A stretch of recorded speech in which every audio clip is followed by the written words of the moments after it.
Okay, well, hello, and welcome to our Zoom education session today on types of dementia. Thank you for joining us. We kind of took a break over the summer there, so it's nice to be back here doing a virtual education in September. So our presentation today is on different types of dementia, including both the reversible and irreversible causes of dementia. So we will be exploring those. So my name is Shelby Berry, and with me today is Chris Van Leuven, and we are both education coordinators here at the Alzheimer's Society of Peterborough, Kawartha Lakes, Northumberland, and Haliburton. So we recognize throughout our discussion today that there may be several questions that come up.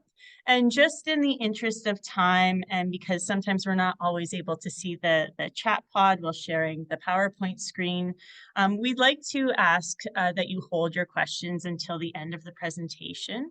We do encourage you to jot down any questions that you have, or you're welcome to put them in the chat pod so that we can address it at the end. And then at the end, we'll take time for those questions. So thank you in advance for your help with this. So let's get started.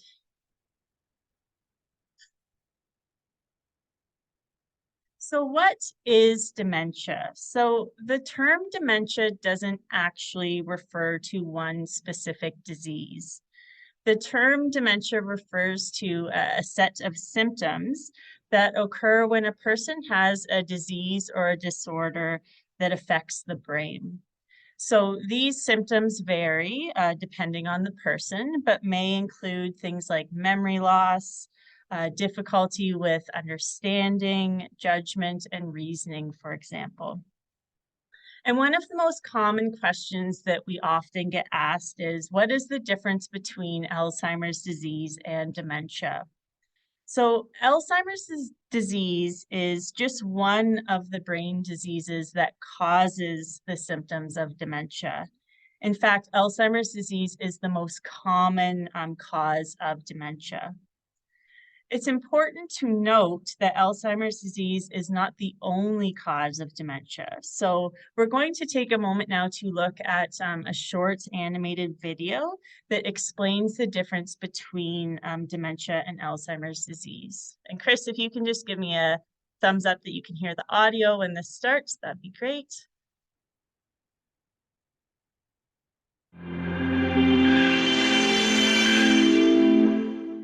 What's the difference between Alzheimer's disease and dementia? Perhaps you've been confused by these terms in the past, or mistakenly thought they were the same thing. Well, you wouldn't be alone, because knowing the difference between Alzheimer's disease and dementia can be tricky. But it's actually not too hard to understand. In a nutshell, it's like the difference between shortness of breath and asthma. Shortness of breath is not a specific disease. It can have many different causes, and asthma is just one of them. Likewise, dementia is not one specific disease. It's a combination of symptoms that has many different causes, including Alzheimer's disease. Still sound a bit confusing? Okay, think of it like this. You go to your doctor with shortness of breath. To find the cause, she listens to your chest to see if it's due to asthma or pneumonia. And then she checks your heart to see if your breathlessness is caused by heart failure or a very rapid heartbeat.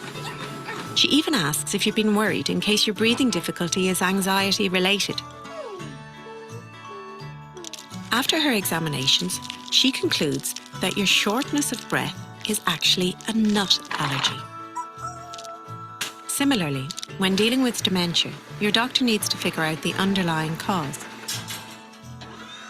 And while Alzheimer's disease is the most common cause of dementia, it's not the only one. Dementia can also be caused by vascular changes in the brain, Parkinson's disease, Lewy body disease, vitamin deficiencies, thyroid gland problems, chronic brain infections, or medications. Even a very deep depression can sometimes look like dementia. Which means if someone you love has dementia, it doesn't necessarily mean that they have Alzheimer's disease. And that's very important for your doctor to establish. Because some causes of dementia, such as infection, medication reactions, an underactive thyroid gland, or vitamin deficiencies, can be reversible with the right treatment. So figuring out the cause and a plan of action could improve your quality of life. And that's why, if you or your loved one have the symptoms of dementia, you need to see your doctor to find out the underlying cause.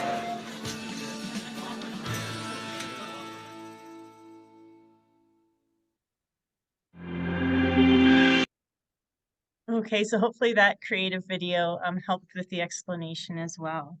So dementia is also often referred to as an umbrella term. So in this image, we see dementia as the overarching umbrella, and the two boxes on either side of it show the common causes of dementia. On the left side of the umbrella, we see the reversible causes of dementia, and on the right side of the umbrella, we have the irreversible causes of dementia. When people hear the term dementia, it can be overwhelming because most people jump to the conclusion that dementia is an incurable condition. It is important to also consider, though, that first half of the umbrella to understand that not all dementias are caused by irreversible conditions. There are some conditions where the symptoms of dementia can be reversed if treated and managed. And these reversible causes can include medication side effects, nutritional deficiencies, dehydration, metabolic disorders like a thyroid disorder, depression and delirium, and sleep disorders as well.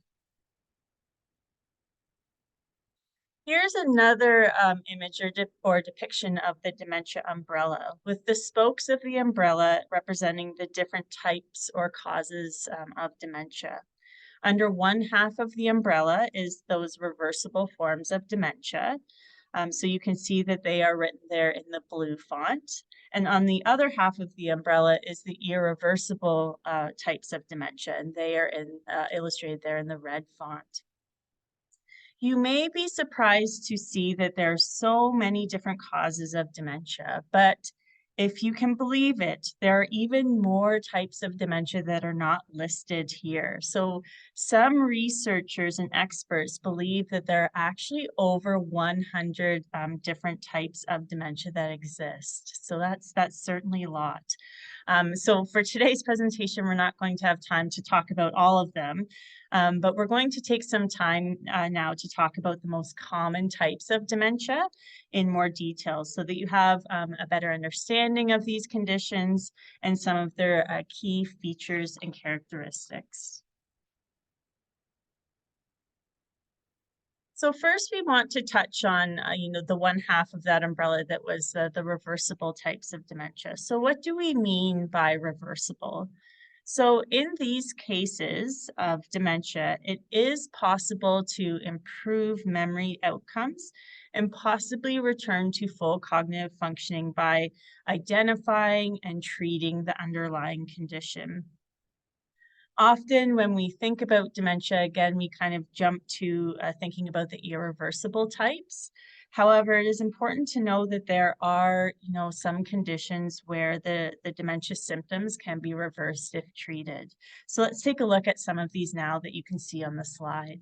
So first we have depression. So sometimes the symptoms of depression, such as withdrawal, the inability to initiate an activity, and memory loss, for example, are actually due to an underlying depression. And depression is highly treatable with therapy, medications, and lifestyle changes. So if it's identified and treated, those dementia-like symptoms may be reversed. Next, we have medications. So certain medications, such as sedatives, may cause symptoms of dementia. And medications can also interact with each other to cause symptoms of dementia, including combining prescription medications with over-the-counter medications or supplements. So a doctor or a pharmacist can help to evaluate and alter medications if needed and see if this reverses any detrimental effects. Nutritional disorders such as vitamin deficiencies and dehydration over a period of time can also cause the symptoms of dementia, particularly in older adults. So again, the dementia symptoms can be reversed with better nutrition, supplementation, and increased fluid intake. Metabolic disorders like an undiagnosed thyroid disorder can also cause the symptoms of dementia. If a thyroid disorder is detected through blood work, it can be easily addressed through thyroid medications and monitoring. And then there are other conditions that exist in the body that can also cause symptoms of dementia, including things like urinary tract infections or pneumonia, brain tumors, sleep disorders, and even severe constipation. So the key takeaway here when we're talking about these reversible types of dementia is that if a person is experiencing symptoms of dementia, it is important for them to see their healthcare provider to discuss the symptoms that they're experiencing. In some cases, these symptoms may be caused by a treatable condition, and it may not be necessarily that irreversible condition. So it's important for us to see our healthcare provider, have them rule out, some of these possible reversible dementias in their assessment. So those were the reversible types of dementia. So let's look at the irreversible types of dementia now. So what do we mean by the term irreversible? We mean that these types of dementia are progressive and degenerative. So essentially, they get worse over time, and the brain damage that occurs due to these causes of dementia cannot be fixed or reversed. If a healthcare provider has ruled out all of the reversible types of dementia that we just talked about, they may then consider looking into the irreversible types of dementia. So progressive disorders refer to the diseases of the brain like Alzheimer's disease, Lewy body dementia, and Pick's disease, where the symptoms continue to get worse over time. So at present time, there is no cure for progressive disorders, so the brain will essentially continue to atrophy or degenerate. Vascular dementia is also irreversible, and it's often due to a stroke. So we're going to talk a bit more about vascular dementia in just a little bit. With subcortical dementia, small vessel disease impacts deeper areas of the brain. Other types of subcortical dementia include Parkinson's disease and Huntington's disease, which primarily affect the motor functioning. And head trauma is an area that we have not yet touched on, but head trauma, especially trauma that leads to loss of consciousness, can also create progressive damage in the brain that cannot be reversed. There's no evidence that, a single mild traumatic brain injury increases dementia risk. However, emerging evidence and research does suggest that repeated mild traumatic brain injuries, such as those that can occur in sports like football, boxing, hockey, and soccer, may be linked to a greater risk of a condition called chronic traumatic encephalopathy, or CTE for short, which is a form of dementia. There are also irreversible forms of dementia that can be caused by infectious diseases like HIV or AIDS, though these are rare. So in the following slides, we're going to look at the 4 most common types of irreversible dementia.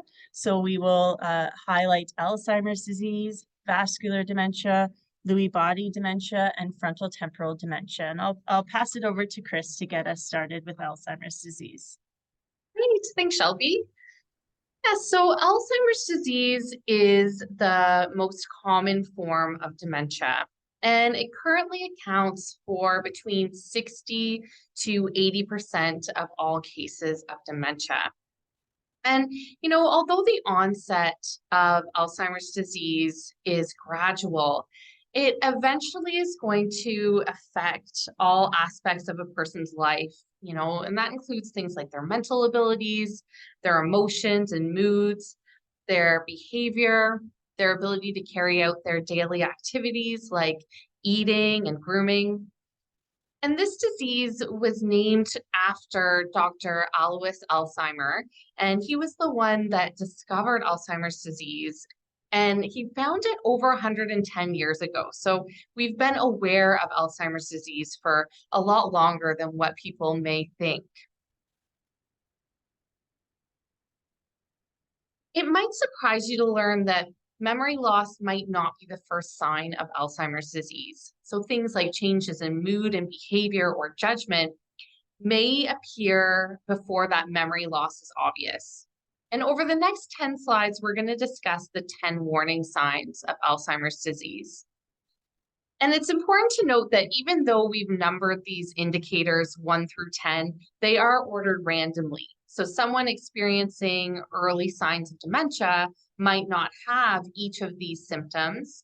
And although memory loss tends to be common, it might not be the first warning sign for individuals in the early stages of Alzheimer's disease. So these are kind of in no particular order. Although having said that, we are going to start with memory loss. So memory loss that affects day-to-day abilities.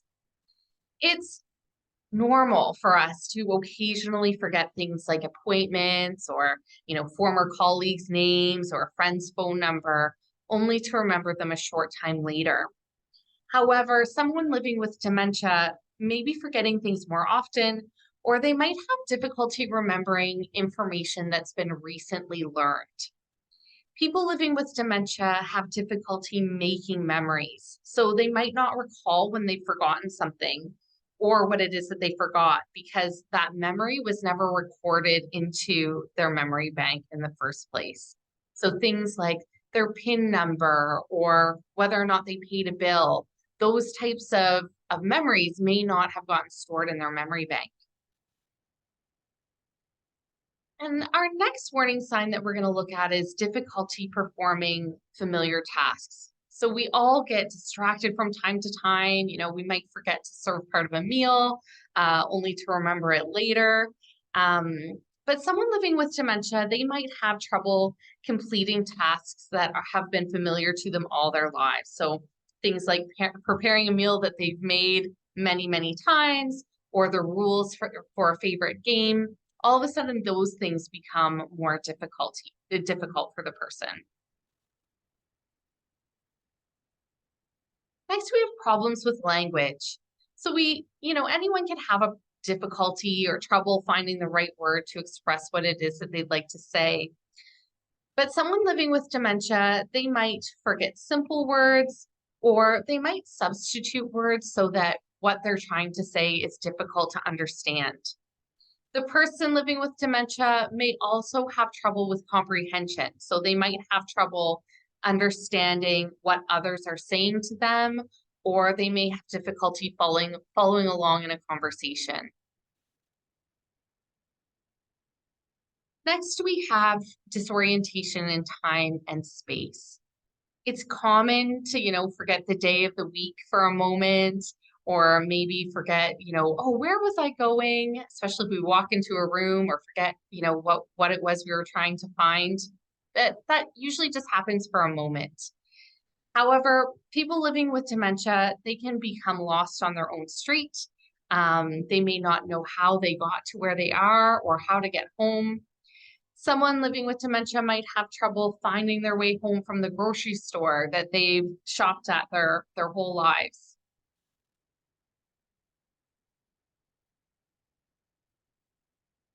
Next, let's look at impaired judgment.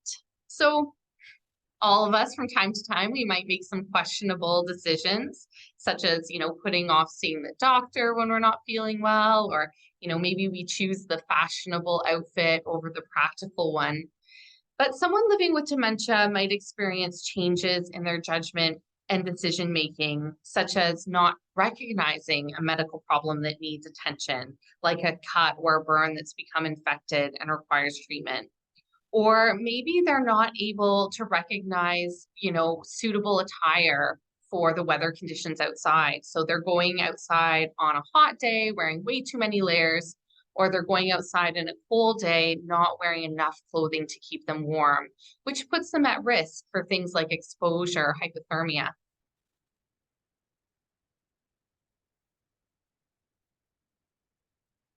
Okay, so we'll take you through the next 5 warning signs of Alzheimer's disease. So next we have problems with abstract thinking. So from time to time, people may have difficulty with tasks that require abstract thinking, such as using a calculator, for example, or balancing a checkbook. However, someone living with dementia may have significant difficulties with such tasks because they have a loss of understanding of what numbers are and how they are used.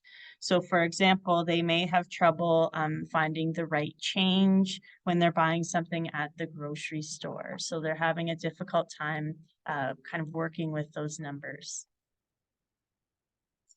Next, we have misplacing things. So, anyone can temporarily misplace wallets or keys or their phone. It can happen quite regularly for us, especially if we are distracted at the time and we forget where we put them down. However, a person living with dementia may misplace things more often, or they may put things in places that don't really make sense. So we see in the illustration there, like putting clothing in the freezer or refrigerator, perhaps putting a banana in the sock drawer, or their keys in the sugar bowl, for example. So they're more unusual places to find things or put things. Next, we have change in mood and behavior. So anyone can feel, sad or moody from time to time, but we can usually identify the reason for that. However, someone living with dementia may show varied mood swings, so from calmness to tears to anger, without a clear reason, and sometimes in a shorter period of time. And then along with that, we can also see as a warning sign changes in personality. So, personalities change in subtle ways over time. However, a person living with dementia may experience more striking or noticeable personality changes. And so they may become confused, perhaps suspicious or withdrawn. So some of these changes may also include, a lack of interest or fearfulness. So these are often more striking and, family members may be more likely to notice these changes. And our last warning sign here we have is loss of initiative. So, it's normal to tire from our housework, our business activities, or our social obligations from time to time. But most people, with some rest, with a break, regain their initiative to engage with those things again. However, a person living with dementia may become passive and disinterested and may require cues and prompting to become involved or to get started with that activity. The person may very well still enjoy participating in these activities, but they may not be able to initiate the steps or get started in that activity on their own. So they may become more dependent on someone else to help them get started. So that's the 10 warning signs. So the 10 warning signs that we just covered illustrate the cognitive and behavior changes that occur due to Alzheimer's disease. And over the next slides, we're going to take a look at the physiology of the disease and how it changes the actual structure of the brain. Great. Thanks, Shelby. So let's take a moment to explore the physical changes that occur in the brain as a result of Alzheimer's disease. Researchers and disease experts have identified and studied 2 hallmarks of Alzheimer's disease. However, we like to refer to these as culprits rather than hallmarks because culprit seems like a much more appropriate term when we consider, the destruction that these microscopic entities are causing. These culprits are called amyloid plaques and neurofibrillary tangles, but for simplicity's sake today, we'll refer to them as plaques and tangles. Let's start with the plaques. Plaques are sticky deposits of a protein called beta amyloid, or A beta. When A beta molecules clump together in the brain, they form plaques, which prevent signals from being transferred between the nerve cells in the brain, ultimately causing those cells to die off. In other words, these dense, irregularly shaped spots or plaques of amyloid protein take up the space where healthy brain cells function and communicate. When they interrupt the signals being transferred between nerve cells, the cells die off because they no longer have another nerve cell there to activate them. Does that sound a little too technical? Well, let's see if we can build our understanding of how the plaques form and impede cell function. Amyloid is a protein that's naturally occurring in each of our brains. Now, you might be wondering how something that's, supposed to be there can become so problematic. Well, in people living with Alzheimer's disease, there's an excess of this sticky protein. As particles of amyloid float in and amongst the brain cells, they come into contact with one another and stick together in clumps. Think about, when we go to build a snowman. You start with just a small snowball, but as you roll the ball around in packy snow, it gets larger and larger. As more clumps of sticky amyloid come together, they form these plaques just like a big snowball. And plaques interrupt the communication between brain cells. And when a cell becomes isolated from its neighbors, that lack of stimulation causes the cell to die. So that's the amyloid plaques that happen. And on the other hand, we have those neurofibrillary tangles. Tangles are fiber clumps of a different protein called tau. And tau proteins can be seen as parallel little railroad tracks in the brain. Nutrients and other important material are transported along these tracks, and they help to keep the brain cells alive. In healthy brain areas, tau proteins make sure that nutrients can reach their destinations. In unhealthy brain areas, these tau proteins collapse and twist, forming these thread-like tangles, and that prevents nutrients from reaching brain cells. And when a cell isn't able to receive the nutrients that it needs to function, that results in cell death. The tangles essentially destroy those healthy brain cells. As the disease progresses and these plaques and tangles continue to destroy brain cells, the brain can shrink, which affects the functioning of the brain. So the brain shrinks or atrophies. The brain can actually shrink up to 2/3 of its original size and weight over the course of the disease process. That's pretty significant when we think about it. Let's look at those physical changes to the brain caused by Alzheimer's disease. And we're going to start with the image on the left side of the screen. This is an MRI image, and it shows a comparison between a healthy brain on the left and the brain of a person with advanced Alzheimer's disease on the right. You can see in that red circle that the dark area is much larger in the brain with Alzheimer's disease. And that indicates to us that that brain tissue has shrunk and receded. On the right side of the screen is a comparison of the gray matter in a healthy brain on the left and a brain with Alzheimer's disease on the right.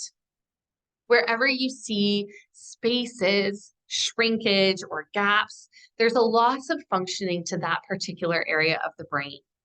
The shrinkage directly translates to a change in behavior, function, ability to that particular part of the brain, or that part of the brain that is responsible for controlling that function.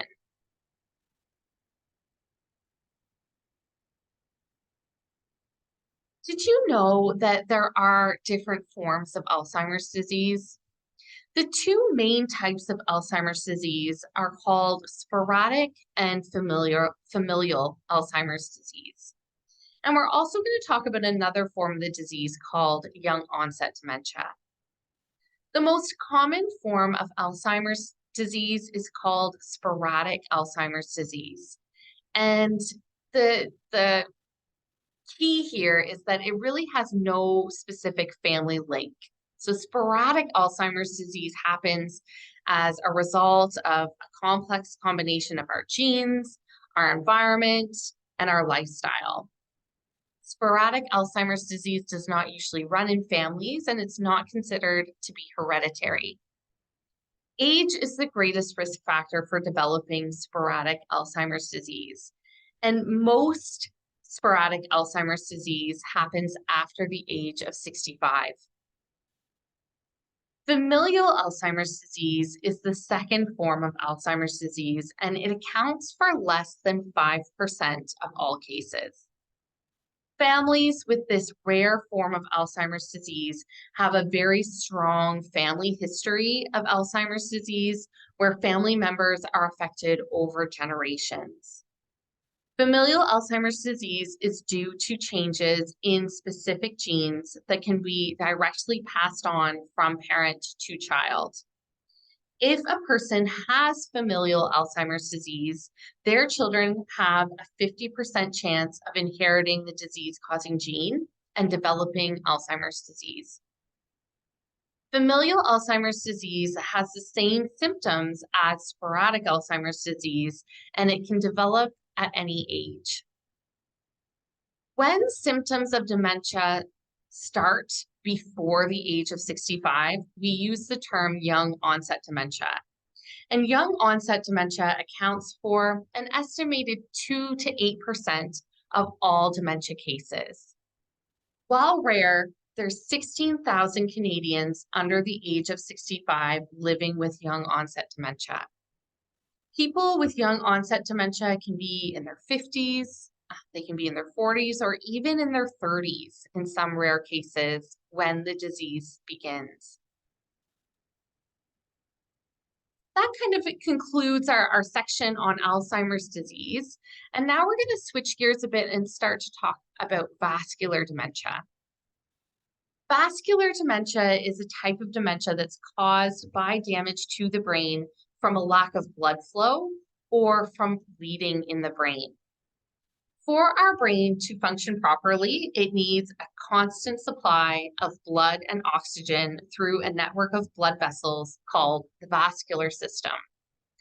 When the blood vessels are blocked or when they bleed, oxygen and nutrients are prevented from reaching cells in the brain. And as a result, the affected cells can die. The location and the size of the brain cell death determines how the thinking and physical functioning of the individual will be affected. There's two main types of vascular dementia: subcortical dementia and cerebral amyloid angiopathy. Subcortical dementia is caused by small vessel disease, where blood vessels in the brain become stiff and twisted, resulting in reduced blood flow to the brain. This disease often damages the nerve fibers that are responsible for carrying signals around the brain. Small vessel disease tends to damage deeper areas of the brain as well. And then we have cerebral amyloid angiopathy, which occurs when there's a buildup of amyloid in the brain's blood vessels, which can cause strokes or bleeding and the symptoms of dementia. This protein, amyloid, is the same protein that accumulates and forms plaques when we're talking about Alzheimer's disease. The symptoms of vascular dementia will differ between people depending on the area of the brain that's affected. Someone with vascular dementia might notice changes in their ability to make decisions, to plan or organize. Other changes might include difficulties with movement, such as a slow gait or poor balance. Symptoms in this type of dementia tend to appear slowly, and specific impairments may occur in steps where the person's abilities can deteriorate and then stabilize for a time and then decline again. And this is often described as a stepwise progression of the disease. And while the stepwise progression is characteristic of vascular dementia, it's not the only way it can progress. It can also be a slow or gradual progression, or even a sudden progression. And before I pass things over to Shelby, I just wanted to touch on mixed dementia for a moment. So mixed dementia is exactly as it sounds. It has characteristics of different types of dementia. By definition, mixed dementia is the combination of Alzheimer's disease and vascular dementia, but you can have other mixed combinations of dementia as well. Researchers don't know exactly how many older adults currently diagnosed with a specific type of dementia actually have a mixed dementia, but studies indicate that mixed dementia might be significantly more common than previously realized. The concept of mixed dementia is important because the combination of two diseases might have a greater impact on the brain than just one on its own. In terms of symptoms, it might follow a pattern similar to either Alzheimer's disease or vascular dementia, or a combination of the two. Some experts recommend that mixed dementia should be suspected whenever a person has evidence of both cardiovascular disease and dementia symptoms that get worse slowly over time. All right, so that was our kind of our mixed dementia, and now I'm going to pass things over to Shelby to talk about Lewy body. Perfect. So yes, next we're going to highlight Lewy body dementia. So Lewy body dementia occurs in 5 to 15% of all cases of dementia. It is a form of dementia that is characterized by abnormal deposits of a protein called alpha-synuclein that form inside the brain's nerve cells. These deposits are called Lewy bodies after the scientists who first described them. So that's how it got its name. The process that leads to the formation of Lewy bodies is still unknown at this time, but the areas of the brain that are involved in thinking and movement appear to be the most affected in this type of dementia. So again, doctors do not know what causes Lewy bodies to form. However, Lewy bodies have a protein that is also seen in Parkinson's disease, which suggests that the two conditions may be linked in some way. Lewy bodies typically affect the area of the brain that involves thinking and movement. So there are two ways in which Lewy body dementia is typically classified. When cognitive symptoms appear first, so that which indicates that Lewy bodies are present in the part of the brain responsible for thinking, the term dementia with Lewy bodies is used. If physical symptoms appear first, with the cognitive symptoms developing a year or more later, the term Parkinson's disease dementia is often used. So as we've mentioned, a person with Lewy body dementia may experience both cognitive and physical symptoms. So cognitively, the person may experience progressive memory loss, problems with language, reasoning, and other higher mental functions such as calculation, difficulty sustaining a train of thought, depression and anxiety. They may experience visual spatial changes and fluctuations in their level of alertness as well. Visual hallucinations are another common symptom with Lewy body dementia and can be worse during times of increased confusion. For some people, Lewy body dementia may have a rapid progression. Memory difficulties may not be a symptom that happens early in the disease process. So other symptoms may be more apparent first, but the changes with memory can develop as the disease progresses. The physical symptoms that a person with Lewy body dementia may experience include muscle rigidity, so that stiffness of the muscles. They may experience tremors or shaking, We may see them kind of take on more of a stooped posture and those slow shuffling movements that are characteristic of Parkinson's disease. It is believed that some people diagnosed with Parkinson's disease may also have Lewy body dementia as well. It does not mean, however, that just because you are living with Parkinson's disease, that you will automatically develop Lewy body dementia. It just means that people living with Parkinson's disease are at a greater risk of developing this type of dementia. So next, we're going to take a look at frontal temporal dementia. So frontal temporal dementia is another type of progressive dementia that occurs in approximately 5 to 10% of all cases of dementia. Unlike Alzheimer's disease, which generally affects most areas of the brain as the disease progresses, frontal temporal dementia is in itself an umbrella term for a group of disorders that primarily affect the frontal and temporal lobes of the brain. So these areas of the brain, they're generally associated with things like personality, they control our behavior, our emotions, our language and speech, our abstract thinking, and our movement. So in some cases of frontal temporal dementia, brain cells shrink or die. But in other cases, the brain cells actually get larger and contain these round silver, what we call Pick's bodies. And this is known as Pick's disease or behavioral variant frontal temporal dementia. And this is the most common type of frontal temporal dementia. So the main difference between frontal temporal dementia and other dementias is in the early symptoms. So here, memory is often unaffected. It is the person's behavior and or language problems that are often the first changes that are flagged or recognized. Symptoms of frontal temporal dementia include changes in the individual's personality, behavior, in their judgment and decision making.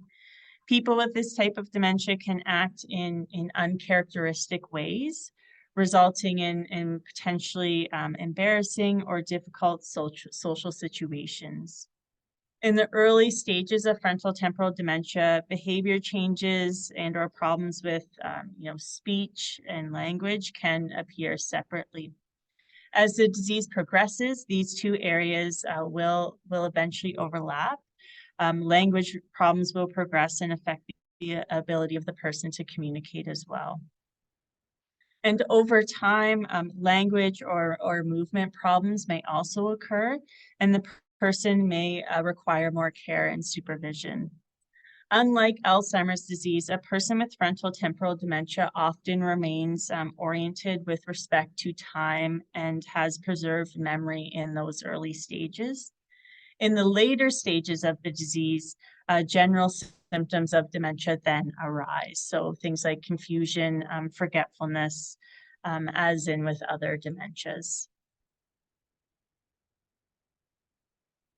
So as we wrap up today, we've covered a lot in terms of that overview of dementia and looking at the four most common types of dementia. So just to summarize, dementia is a term that describes a set of symptoms. So it's not a disease in itself. And these symptoms can include trouble with memory, understanding, and judgment. And there are many causes of dementia, including those reversible types that we looked at earlier when we explored the dementia umbrella, and the irreversible types. So we highlighted the four most common: Alzheimer's disease, vascular dementia, Lewy body dementia, and frontal temporal dementia. So hopefully that provided a good overview of each of those. So we recognize that living and supporting someone with dementia is not easy, and it can certainly have its challenges. So we want you to know that you are not alone in this, and that the Alzheimer's Society is here to help. So you may have signed up for this virtual education and perhaps haven't been connected with us yet, but we want you to know that we have a range of supportive services designed to assist you in your journey. So on the slide here, you'll see our wonderful intake coordinator, Maddie. She is your first point of contact here at the Alzheimer's Society. So she can hear your story, hear about your questions, your needs, and she can connect you with the right member of our team to support you moving forward. So if this is your first time kind of joining us, we encourage you to connect with Maddie to get any more additional help that you may need along the way. And we also rely on the generosity of our donors to bring our programs and services to life. So a portion of our funding is provided through grants, and we have financial support from the Ministry of Health. But a lot of our money as a nonprofit organization comes from our fundraising and our donors. So we really want to thank our donors as well for helping to bring our programs and services to life and to support people living with dementia and their families. So we're just going to take a moment now to stop the recording, and I'll stop sharing